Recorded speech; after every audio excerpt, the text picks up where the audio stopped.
Chez la Japé, moi t'adore chez Japé, j'apprends secteur en moi. Chez la Japé, c'est bon chez la Japé, pas qu'à mon Dieu. Chez la Japé, à l'engagement. Tu joues sur maman. Chez la Japé, tout le monde c'est agonisme à kilo. Téléspectateurs de Via TV, je vous dis bonsoir et merci d'être au rendez-vous pour votre émission Antiepeya. Ils sont sans poils, de couleur gris, mais quoique la couleur aurait évolué, il y aurait eu peut-être une sorte de mutation de la race, réputée en tout cas pour éloigner les esprits. Il a traversé des siècles. Attention, c'est un chien Antiepeya. Place au chien fer, un animal pas comme les autres. Et pour aller plus loin, j'ai le plaisir d'avoir juste à mes côtés Isabelle Cléris Gauthier, qui est trésorière de l'association Chien Fer Matnick. Alors, un animal pas comme les autres? Ça, c'est bien vrai. Un animal pas comme les autres, c'est le chien fer. Une fois qu'on a dit chien fer, on a dit que c'est un animal pas comme les autres. Alors, comme tu l'as dit dans ton introduction, il est sans poils. Mais pas que. Pas que. On va trouver des poils sur la tête, sur le bout des pattes, sur le bout de la queue. Voilà, ça c'est pas que aussi sur que le gris. Il va être gris, gris clair, gris foncé, noir. Et puis des petites couleurs qui changent aussi. Anti-chabin. Anti-chabin. Anti-chabin. Tu as des petits dominos marrons, dominos clairs. Voilà, en fait, il y a une jolie diversité. C'est vrai que le plus souvent, on va les trouver gris et noirs, hein, un gris qui va foncer avec le soleil, etc. Mais il faut savoir qu'il y a une diversité d'espèces, de genres, tout simplement. Couleurs. Là, il sortit. Ah, il sortit loin. Alors, l'origine elle-même, on va dire qu'elle n'est pas encore totalement établie de façon ferme et définitive. Mais bon, l'hypothèse la plus probable, hein, c'est qu'ils sont arrivés avec, on va dire, l'arrivée des migrations amérindiennes dans l'histoire de la Caraïbe, hein, de notre région. Et puisque c'est des chiens qui existaient en Amérique du Sud, des chiens nus, qui existaient donc en Amérique du Sud.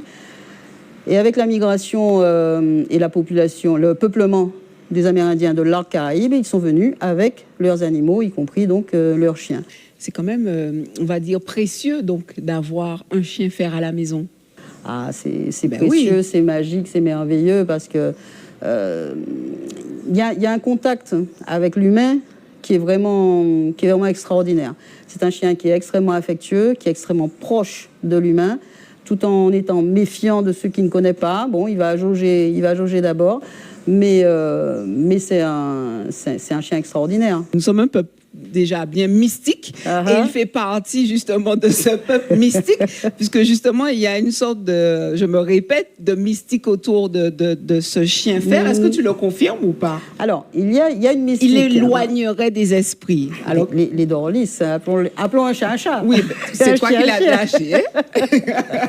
Oui, alors cette mystique existe, hein, en tout cas, vrai, pas vrai, c'est pas ça le débat. C'est un débat propre à chacun, mais ça existe dans l'imaginaire collectif, c'est là. Et je vais aller un tout petit peu plus loin. Je vais te dire qu'on a parlé de l'origine, qu'il serait arrivé au départ avec les Amérindiens. Et dans la culture amérindienne de l'époque, le chien nu, à ce moment-là, avait déjà cette faculté, cette caractéristique, ce mysticisme. On va aller plus loin parce que vous êtes donc trésorière de l'association Chien Fer Matnick. Pourquoi avoir créé cette association? D'où est venu le déclic de faire un coup de projecteur sur cette race? Alors, le déclic sur ça, en fait, un peu des amis ensemble qui sont un peu passionnés de chiens, tout simplement, amoureux des chiens et des chiens fer, et qui font un constat en disant, franchement, il y a de moins en moins de chiens fer, il faut faire quelque chose. Alors, des associations de protection animale sur les différentes races existantes existent, hein, mais pour le chien fer, il n'y avait rien. Il n'y avait rien. Il n'y avait pas de reconnaissance. Il n'y avait pas de reconnaissance et puis... d'encadrement de la race. Oui, c'était... Voilà, on s'est dit, il faut faire quelque chose pour que ce chien ne disparaisse pas, parce qu'il ne faut pas qu'on perde ça. C'est quelque chose d'unique, c'est quelque chose d'extraordinaire, c'est quelque chose de purement... Ici, en Martinique, on a la chance d'en avoir encore. Dans la Caraïbe, on en trouve plus. Très peu. Il a été question qu'il y ait des chiens nus dans telle île, mais pas comme le chien fer en Martinique. Tu vois, en Guadeloupe, il n'y en a pas, Sainte-Lucie, il n'y en a pas, Barbade, il n'y en a pas. Enfin, ça a été préservé chez nous. On ne va pas maintenant, alors que ça a traversé des siècles et des siècles... Enterrer ça. Le chien fer Martinique existe depuis combien de temps, du coup? On s'est créé en fin 2019. Fin 2019. Ça fera 6 ans cette année. D'accord. Qu'est-ce qu'il en est aujourd'hui? Quel est le chemin parcouru avec cette association? Vous êtes à combien de chiens fer, justement, dans cette association?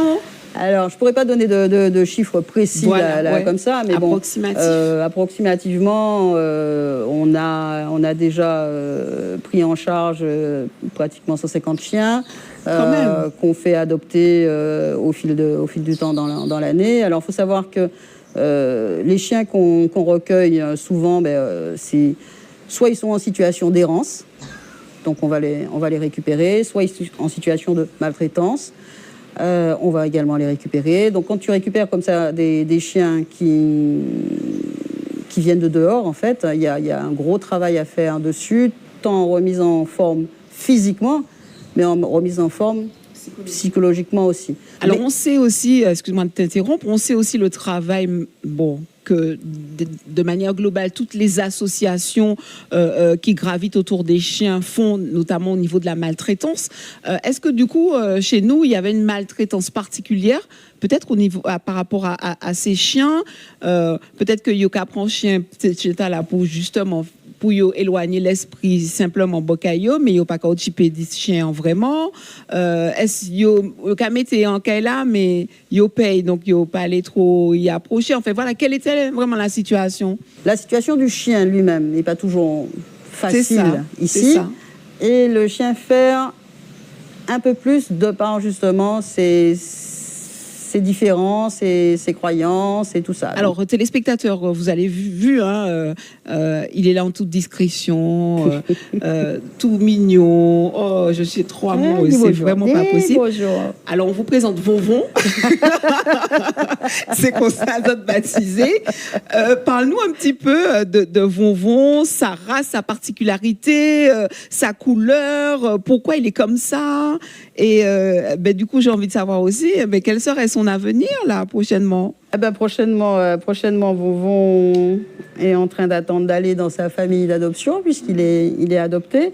Alors sa couleur, écoute, c'est comme je t'ai dit au début de l'interview, c'est que il y a ce côté domino qui existe aujourd'hui et qui fait partie de sa diversité. Donc ça change. De quoi il a besoin, ce chien? Alors, on sait. On va commencer par... De quoi a besoin le chien? Ouais. De quoi a besoin un chien? D'amour. D'amour essentiellement. Et une fois qu'il a l'amour, tu lui donnes un peu à boire, à manger, c'est bien aussi. Ouais, c'est pas mal. ça aide. Et puis, écoute, sur le chien fer en particulier, ce à quoi il va falloir faire attention, c'est l'hydratation de la peau. Donc, c'est comme... Il a la peau nue, j'ai envie de dire, comme nous-mêmes. Donc, il est à fleur de peau. Il est à fleur de peau. Et il va falloir faire attention à ce qu'il n'ait pas la peau trop sèche, parce qu'il peut à ce moment-là... Il faut l'hydrater la peau. Il faut l'hydrater, comme avec de la crème. Ouais, voilà. Il y a des produits qui marchent bien.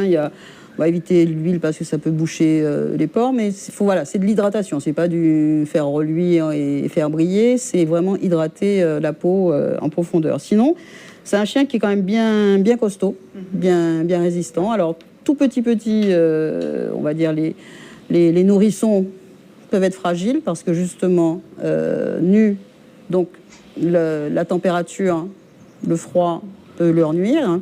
Mais une fois qu'ils ont grandi, c'est des costauds. Qu'en est-il aujourd'hui sur l'évolution de la société, le rapport que l'on a avec le chien de manière globale?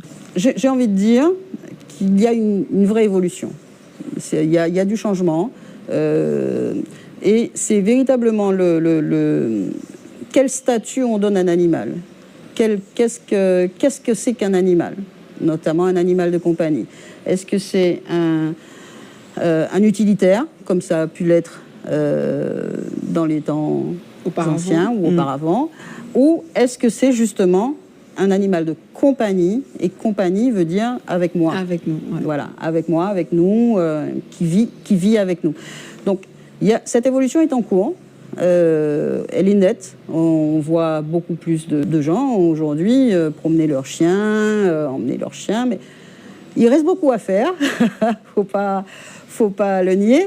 Mais le verre à moitié vide, le verre à moitié plein, le verre à moitié plein, c'est que ça évolue et que c'est en bonne voie. Et que s'il reste du travail, les associations, chacun prend conscience d'un certain nombre de choses, du bien-être animal, etc.